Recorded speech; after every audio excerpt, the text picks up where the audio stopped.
This is the first lesson in our study of classical ethics in the Classical Liberal Arts Academy. And in this first lesson, I'd like to provide you with a quick introduction to the study of ethics or moral philosophy. And then I'd like to get right into our first chapter in Aristotle's Nicomachean Ethics. As for an introduction to moral philosophy, one thing that I recommend is that you take some time, maybe before continuing with this video, and watch a video that I made titled Introduction to Classical Philosophy. In that video, I introduce not only moral philosophy, but also rational philosophy and natural philosophy, and explain how all of the different philosophical sciences go together, where they come from, and so on. So you may want to start, before getting going with this class, you may want to take a few minutes and watch that introduction to classical philosophy. That may be helpful. All right, but as for this class, we're studying moral philosophy.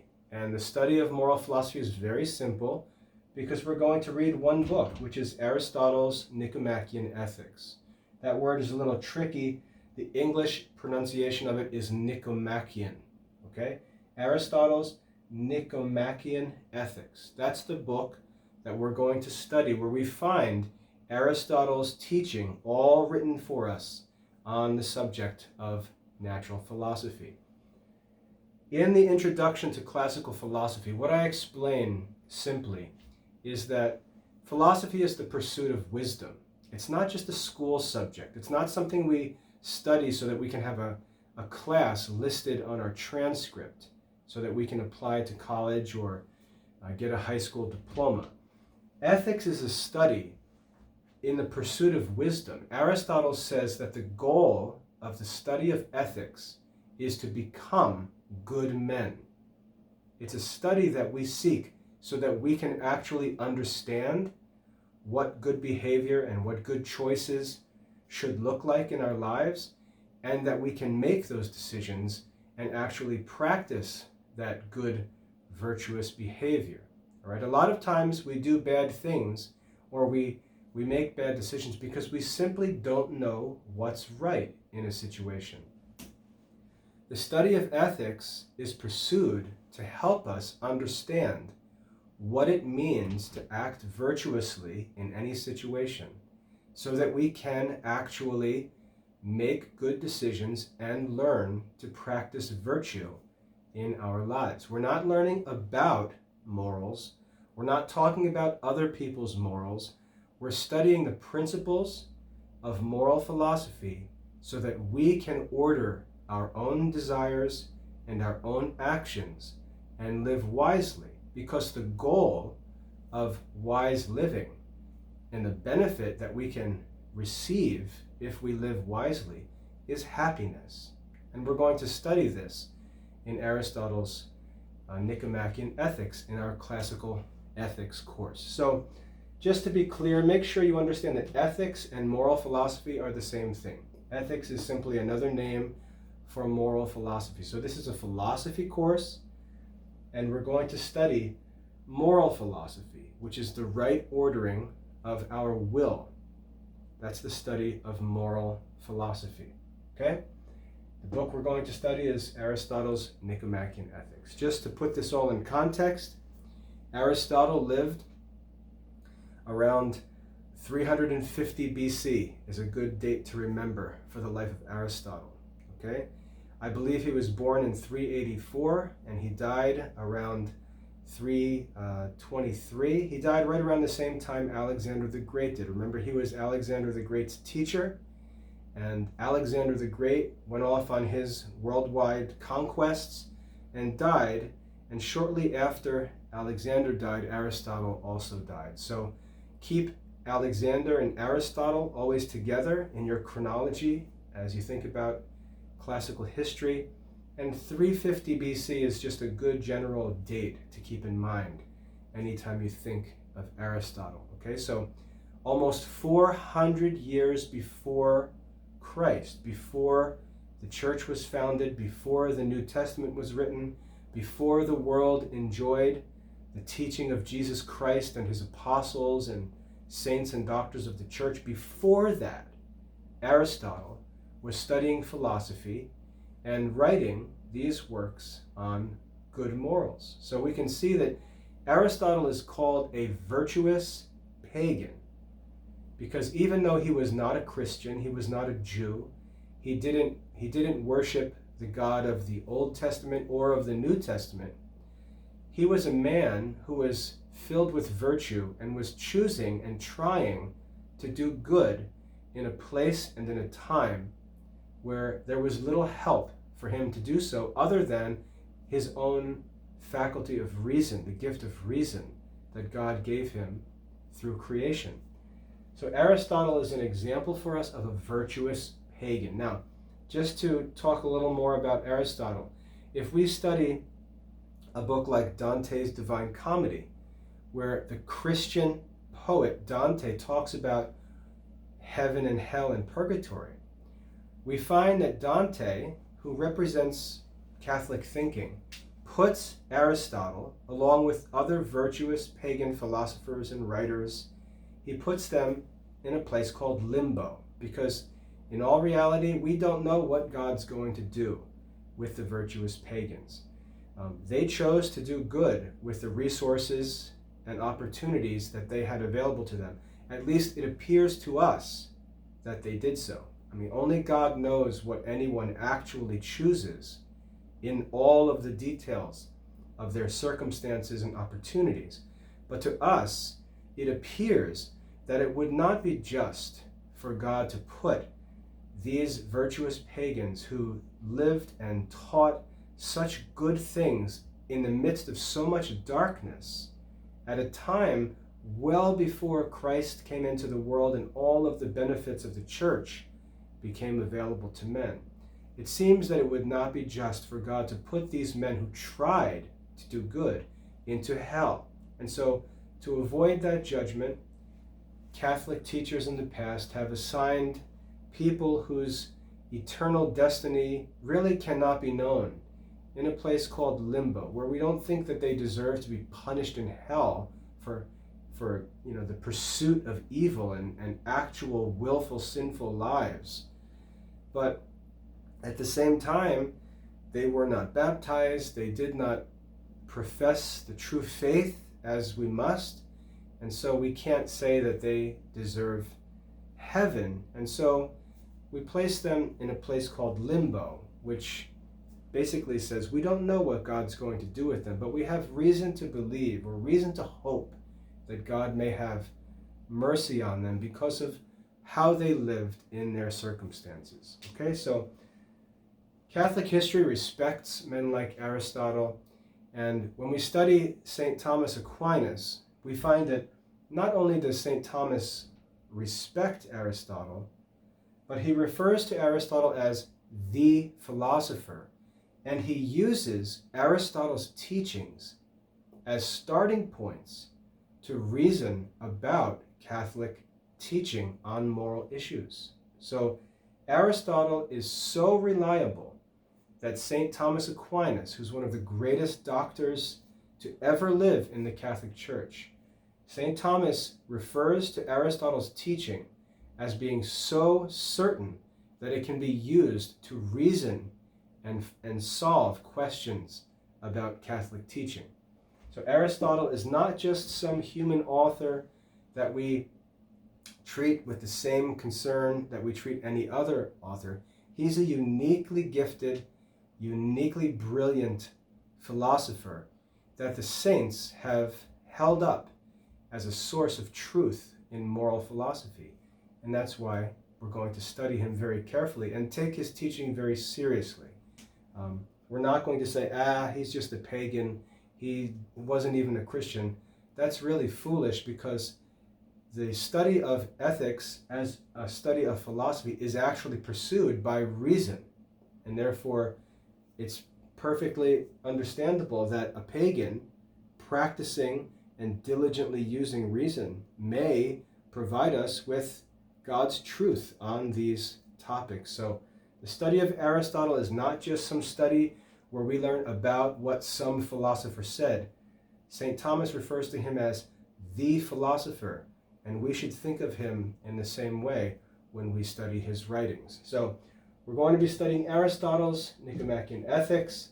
It's a study of moral philosophy, an effort to completely systematize and teach the science of moral philosophy in one treatise.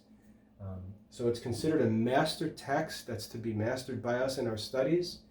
And this is all provided with assessments and exercises in the Classical Liberal Arts Academy's Classical Ethics course. Okay? That's all I'm going to say as an introduction to the course.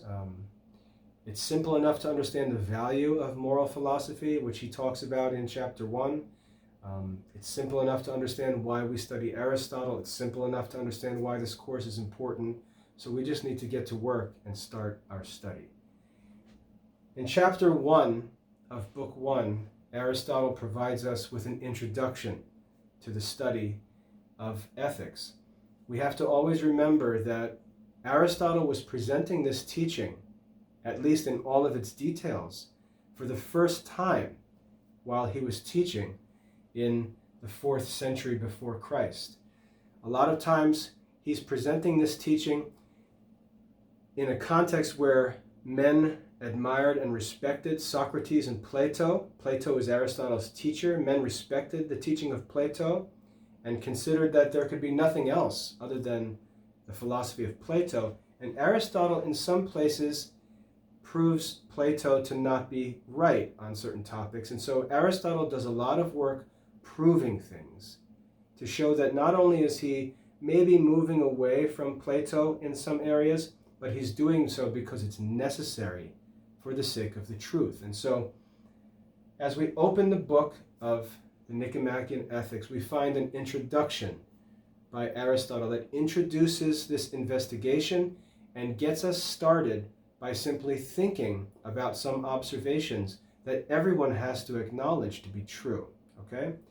I'm going to be reading right from your lesson as we walk through this first chapter. So you can either follow along as I walk through the chapter, or you can just watch this video, listen as I go, and then get reading yourself. All right? But I'm just going to walk through the text of your lesson, which is chapter 1 from book 1 of Aristotle's Nicomachean Ethics.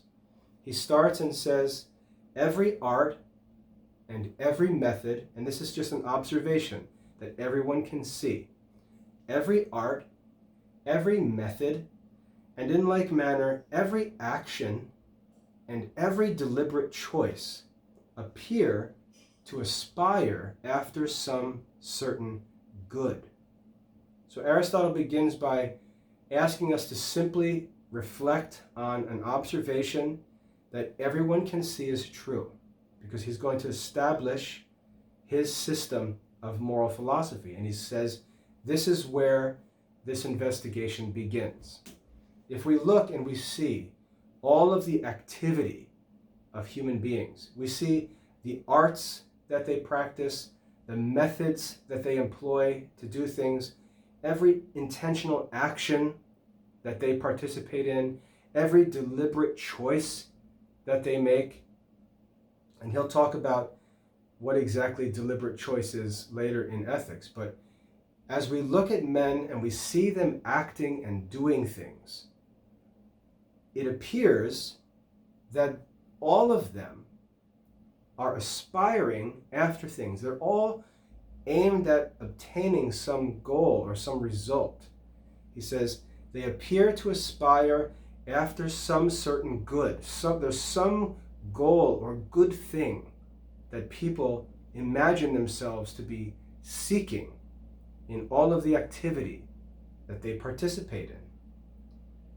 Men don't just do things randomly.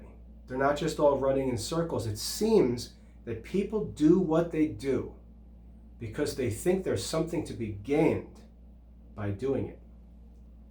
Hence, it is well said that the good is that which all things desire. So, sort of a definition of what it means to be good is that which all things desire. Now Aristotle goes on to focus on What are these ends or goals that people appear to be seeking by all of their activity in this life? He says of ends, and by ends he means things that people seek as a result or goal of their actions. Of ends, there appears, again, this is an observation, there appears to be a certain difference. Some of them, some of the ends or goals that people appear to be working for, some of them appear to be energies, and others of them, besides these, are certain works.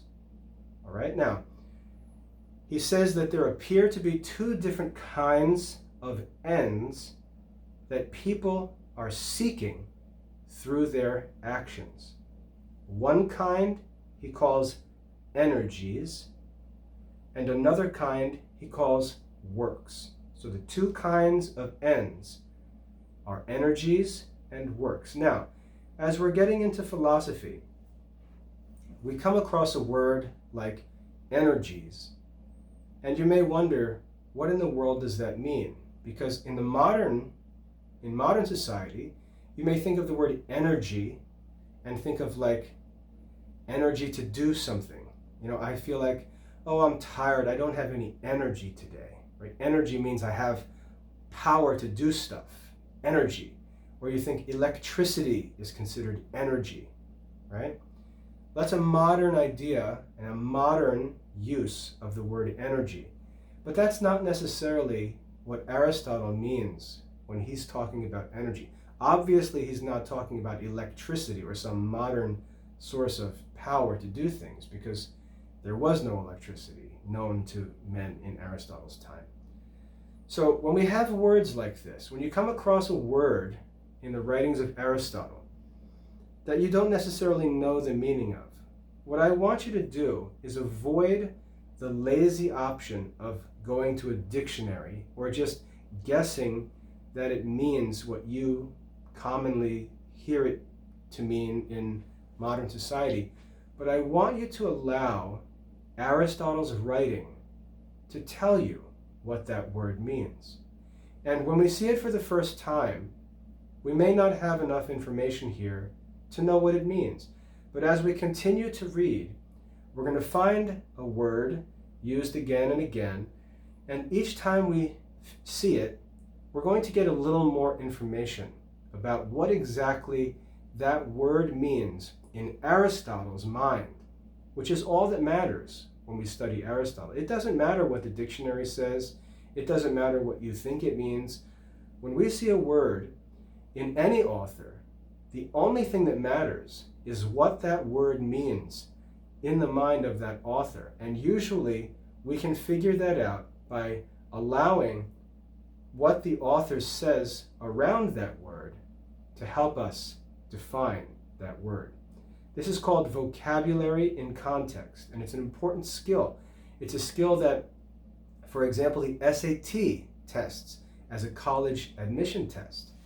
Vocabulary in context, learning what words mean to the authors who use them. It's a very important concept that you need to be careful to practice. So I just wanted to introduce that idea because that's how we're going to study Aristotle, and I'm going to show you as we go along that we don't need to give our own guesses or definitions for these terms. We're going to be able to assemble a definition of important words that Aristotle uses as we continue to see him use them and we gather more and more information. So, to get back to our study here in chapter 1, he says the ends that people appear to be seeking through their actions seem to be of two different kinds. There are two different kinds of ends that people seek.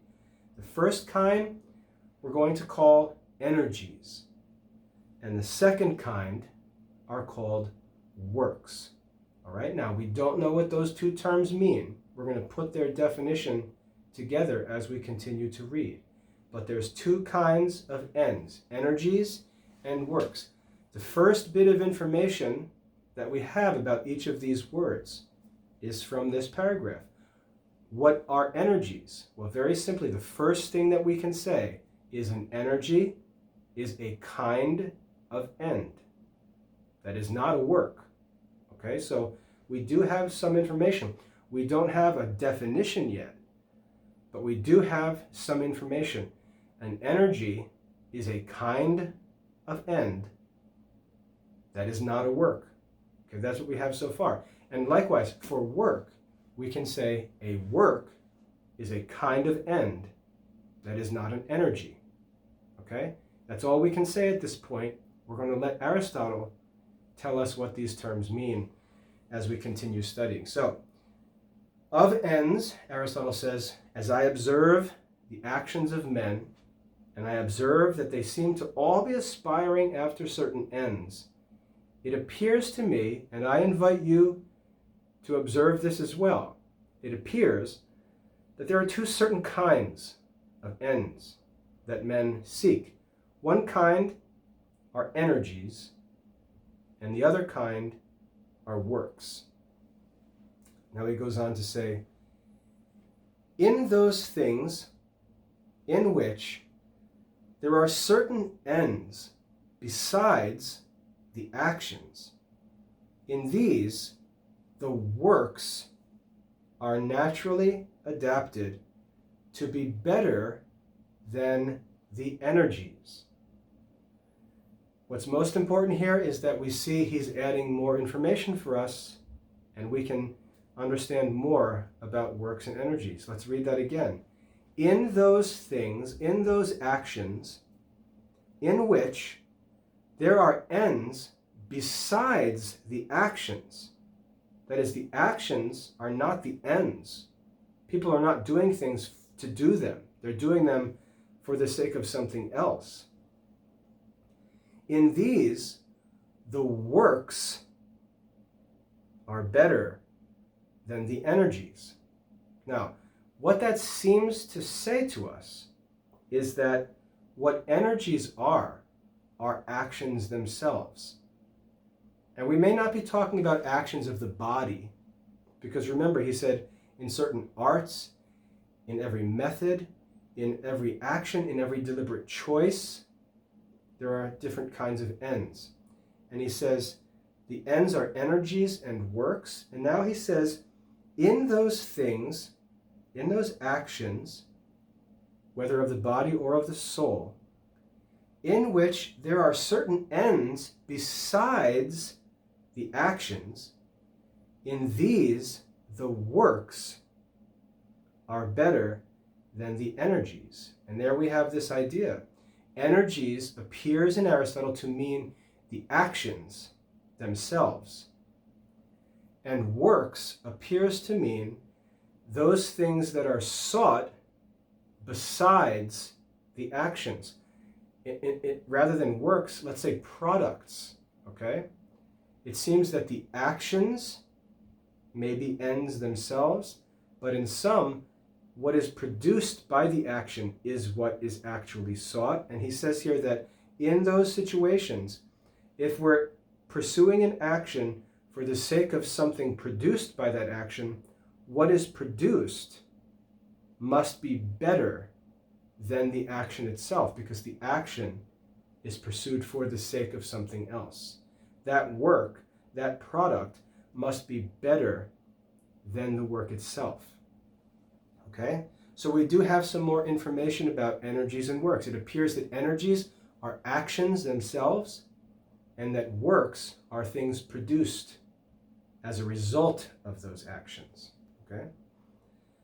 Then Aristotle goes on to say, since, however, there are many different actions and arts and sciences, there will also be many ends, because all of these different activities aspire after some certain good, and they're all different activities. There must be all different ends then. Okay? And he gives some examples here. He says, for example, the end of medicine, the practice and study of medicine, seeks an end, and the end that it seeks is health. No one practices medicine for the sake of practicing medicine. We don't go to the doctor because it's just fun to go to the doctor. The doctor doesn't go to work every day because he just loves seeing sick people and prescribing remedies, and his goal ends there in his enjoyment of the work of practicing and studying medicine. The goal of medicine for both the physician and the patient is health. That's what they're seeking. Health is the end. Another example, in the shipbuilding art, when men gather together to build a ship, the goal is not the act of shipbuilding, but the goal is the finished ship. That's the goal of shipbuilding. Another, military art, okay, the art of war. We don't build an army and practice and study the art of war for its own sake, but for the sake of victory. Victory is the end pursued and desired by the military art.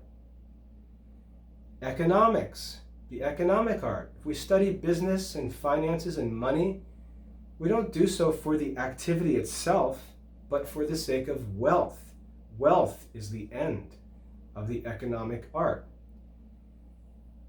And then remember, he just said that if we pursue an action for some end besides the action, that end is better than the action. So health is better than the study of medicine.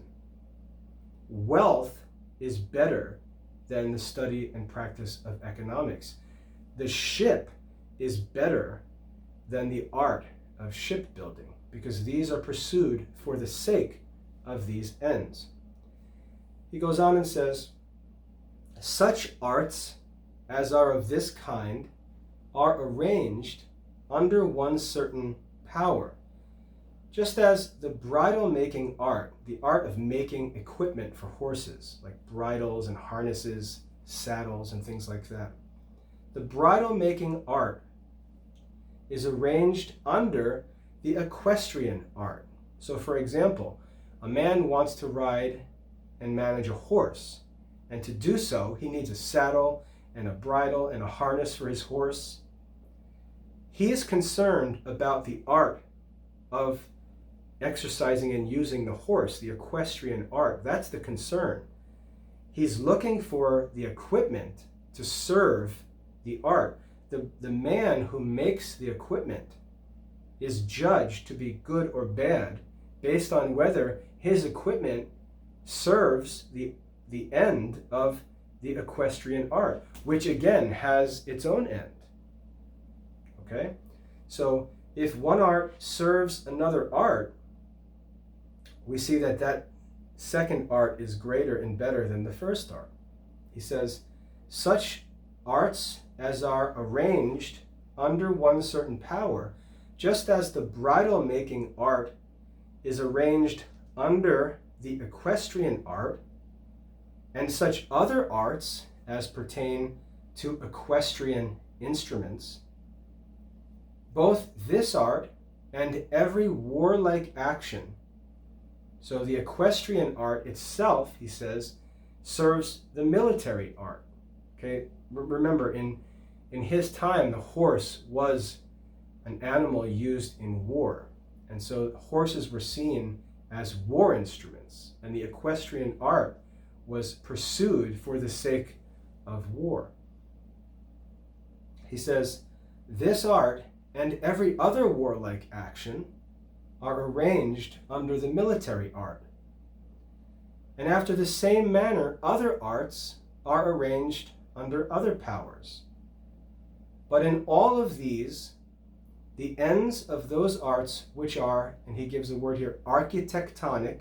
And again, what does that word mean? We're going to let Aristotle tell us what that word means. We're going to seek vocabulary in context. In all these, the ends of those arts which are architectonic or master arts, that's the meaning of architectonic, master art, an art that is over another art.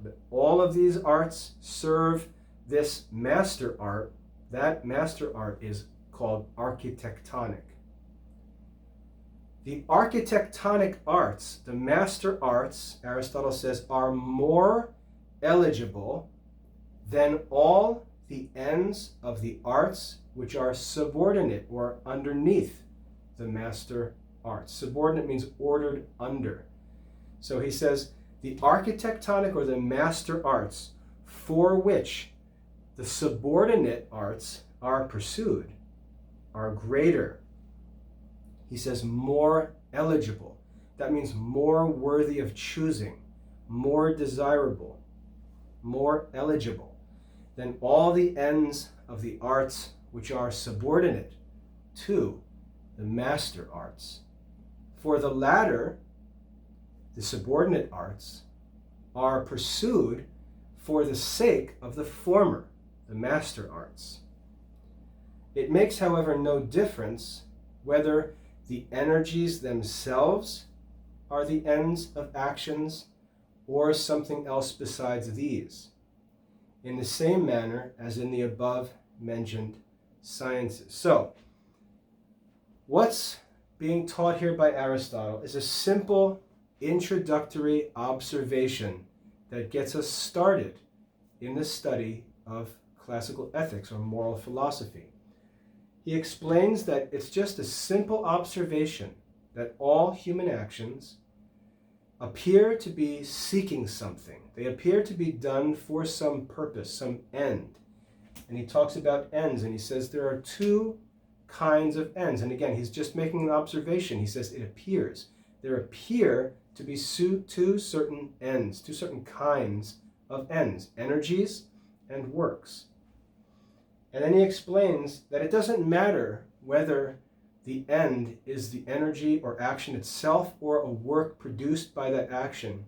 What matters, we can see, is that there is a hierarchy of ends. There is a hierarchy of ends.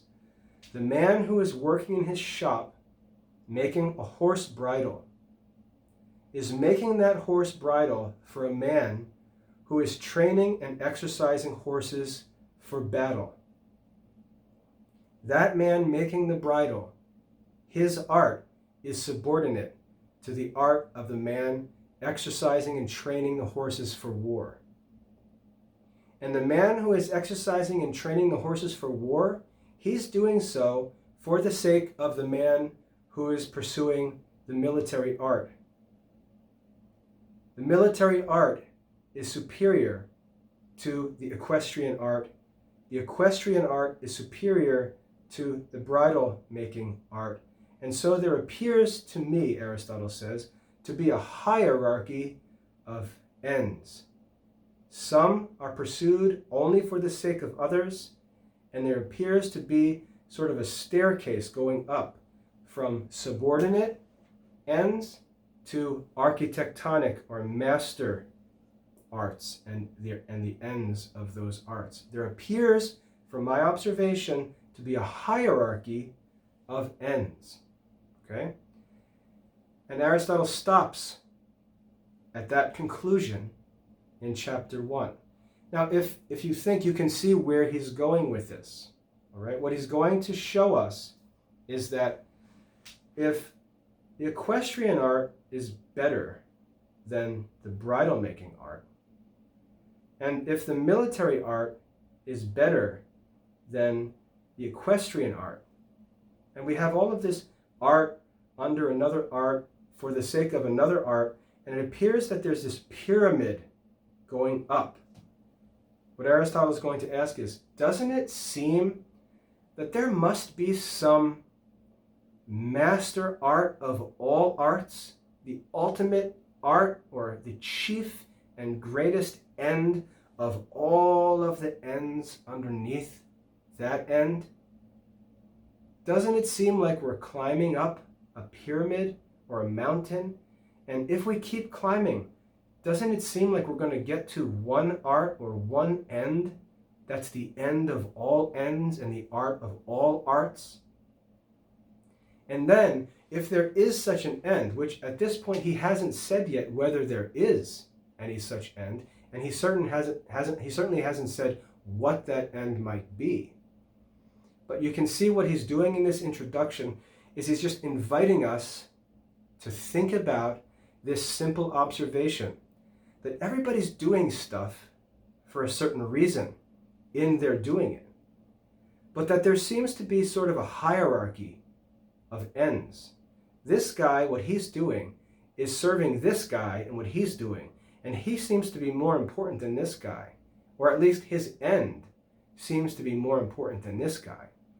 One of the ways that we can see that is because those who seek the higher arts usually earn more for the work that they do in their arts than the guys down at the bottom, because the lower arts are usually common and many people can do them. But as we climb up this mountain of arts, this hierarchy of arts, it gets more and more difficult to do the things that are required by the higher arts. And usually that's rewarded by greater financial reward for the work and skill that one does.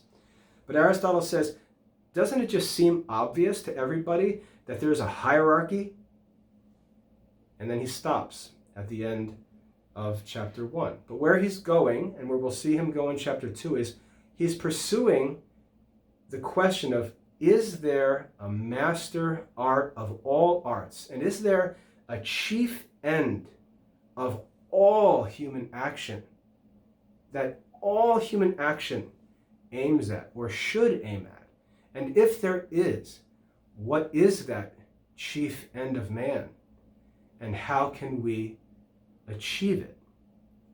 All right? And that, the achieving of the chief end of man, we'll see, is the goal of moral philosophy. For us to know that there is a chief end, for us to know what that chief end is, and then for us to order our whole life to the fulfillment of that chief end becomes the goal of classical ethics. Okay? When we get into chapter 2, Aristotle's going to go further, and he's going to get right into it and say what that chief end is, and then he's going to explain what we need to do to fulfill that chief end. And then the actual pursuit of fulfilling it is the goal of moral philosophy. And as you can see, this is not just a high school class to be taken to stick on a transcript or to complete a diploma requirement. This is the study of how to be a good man, to fulfill the purpose of the human life, to achieve the chief end of man. And therefore, it's as important a study as there can possibly be. And as we work through this, we're going to focus on true philosophy, which is actually asking ourselves how we can become good men and working to practice the things that we learn in classical ethics. Now, that's an introduction. You have to do the work of studying this lesson, studying it for mastery, completing your assessment, and proving that you understand everything in lesson 1 here in our classical ethics course, right? You have to do the work of study and proving your mastery with your assessment. I've written an article titled How to Study for Mastery. So if you're not sure what that means when it says study this lesson for mastery, just hit the search link at the top of the website and search for How to Study for Mastery, and you'll find an article where I give steps for how to study for mastery. I'm going to provide introductions to each chapter and talk about each chapter as we go through this entire study of Aristotle's Ethics. But if you don't do the work of the student to study the lesson for mastery and make this wisdom your own, you're not going to progress in this study, and you're probably not going to make it very far, not just in the study of ethics, but in becoming a good man. So I want to challenge you personally to take up the work that needs to be done to study this course, which gets easier as we go along and more interesting as we go along. You need to do the work of studying, mastering these lessons, doing an excellent job on your assessment and earning perfect scores, and continuing with me lesson by lesson as we study Aristotle's ethics. If you do, you're going to have a knowledge and wisdom that very few people in the entire world have today. That's your motivation. If you need any help, it's your job as the student to reach out to a teacher and ask for some help. So I'm going to put the ball in your court, as it were, and say, it's time for you to get studying, work to complete your assessment and earn a perfect score. If at any time you're struggling or need help, you need to reach out and ask for help. I will help you every day until you're finished with this whole course, but you have to take the initiative as the student, as the one who is seeking the knowledge in this course, and the reward will not only be a good grade for the course and something you can put on a transcript, but it will be the knowledge that you have that you'll find helps you greatly for the rest of your life. Okay, so that's a simple introduction to the study of classical ethics and a walk through the first chapter of our course. Now it's time for you to get to work. God bless your studies.